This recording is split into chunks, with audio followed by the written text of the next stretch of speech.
Michael Jackson अपनी मृत्यु से बचने के लिए बहुत चिंतित रहते थे और इसलिए उन्होंने अपने स्वास्थ्य की देखभाल के लिए एक निजी डॉक्टर की टीम नियुक्त कर रखी थी।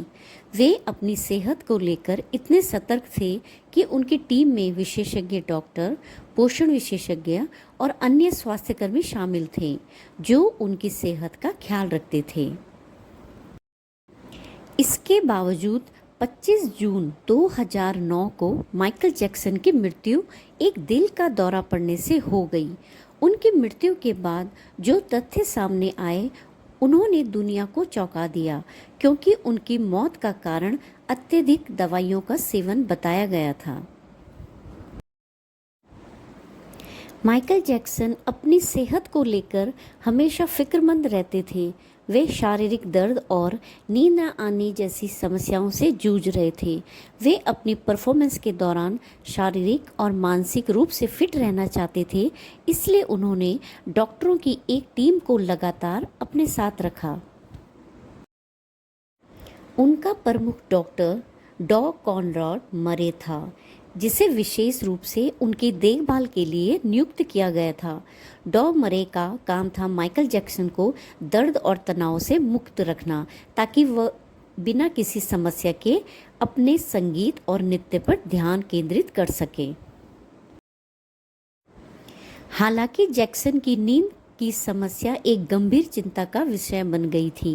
वे बहुत लंबे समय तक अच्छी नींद नहीं ले पाते थे और इसी वजह से उन्होंने डॉक्टर से नींद की दवाइयां लेना शुरू कर दिया था। डॉक्टर मरे ने उन्हें प्रोपोफॉल नामक एक शक्तिशाली एनेस्थेटिक दवा दी, जिसका इस्तेमाल आमतौर पर सर्जरी के दौरान मरीज को बेहोश करने के लिए किया जाता था। यह दवा बहुत ही खतरनाक होती है और इसका प्रयोग केवल चिकित्सीय निगरानी में ही किया जाना चाहिए। माइकल जैक्सन को इस दवा की इतनी लत लग गई थी कि वे इसे रोजाना नींद के लिए इस्तेमाल करने लगे।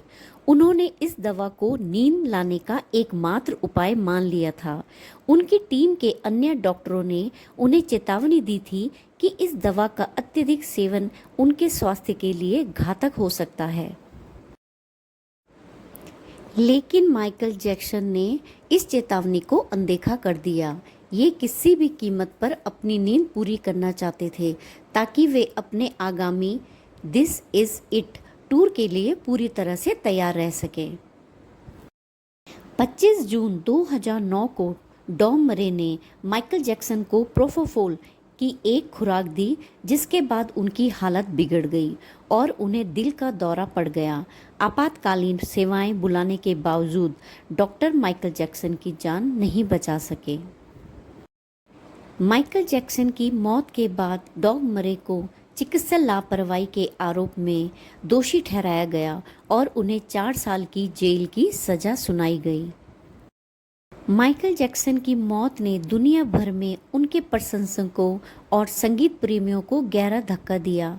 उनकी मृत्यु ने यह भी उजागर किया कि अत्यधिक दवाइयों का सेवन कितना खतरनाक हो सकता है, भले वह किसी चिकित्सक की देखरेख में ही क्यों ना किया हो। माइकल जैक्सन की मौत ने यह त्रासदी इस बात की याद दिलाती है कि सेहत और मानसिक शांति के लिए सतर्कता और सावधानी कितनी महत्वपूर्ण होती है। माइकल जैक्सन की मौत ने हमें सिखाया है कि जीवन की असली धरोहर हमारी सेहत और मानसिक शांति है। चाहे सफलता कितनी भी बड़ी हो, अगर हम खुद का ख्याल नहीं रखेंगे तो सब व्यर्थ हो सकता है। संतुलित जीवन और आत्म संयम ही असली जीत है। दोस्तों, इस वीडियो को बनाते हुए पूरी सावधानी का ध्यान रखा गया है। फिर भी कोई गलती हो गई हो तो उसके लिए क्षमा चाहती हूँ। तब तक खुश रहिए, स्वस्थ रहिए। Bye, take care.